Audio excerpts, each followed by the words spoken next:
এ যেন সিনেমার গল্প। একটা সময় সিনেমায় দেখা যেত সাপে কাটা মৃত ব্যক্তিকে কলাগাছের ভেলায় ভাসিয়ে দেয়া হতো। সিনেমার সেই দৃশ্যই যেন রূপ নিল বাস্তবে। কলাগাছের ভেলায় ভারত থেকে ভাসতে ভাসতে বাংলাদেশে আসে সাপে কাটা এক শিশুর নিথর দেহ। শিশুটির নাম সুমিত দাস। ভারতের আসাম রাজ্যের লালবাড়ি এলাকার ডেকাব ঘাটে বাসা শিশুটির। সাপে কাটার পর মৃত শিশুটিকে তার পরিবার কলাগাছের ভেলায় ভাসিয়ে দেন, এই বিশ্বাসে যদি সুমিত দাস বেঁচে ওঠে। এরপর সেটি ভাসতে ভাসতে বাংলাদেশে এসে পড়ে। হৃদয় বিদারক এই দৃশ্য ধরা পড়েছে কুড়িগ্রাম সদরের দুধকুমার নদে, যেখানে কলাগাছের ভেলায় ভাসতে দেখা যায় এই শিশুটির নিথর দেহ।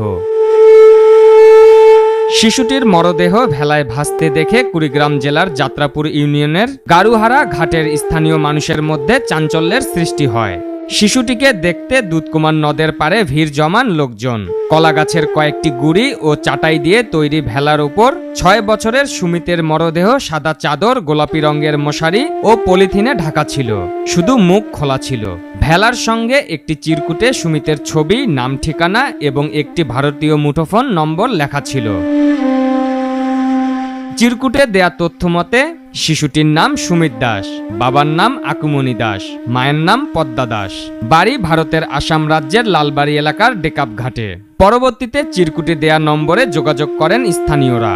কল দিলে অপর প্রান্তে অঙ্কু দাস নামের এক ব্যক্তি নিজেকে সুমিতের মামার পরিচয় দেন। তিনি জানান 10 জুলাই সুমিত সাপের কামড়ে মারা যায়। এরপর তাকে কলাগাছের ভেলায় ভাসিয়ে দেওয়া হয় এই বিশ্বাসে যদি শিশুটি বেঁচে ওঠে।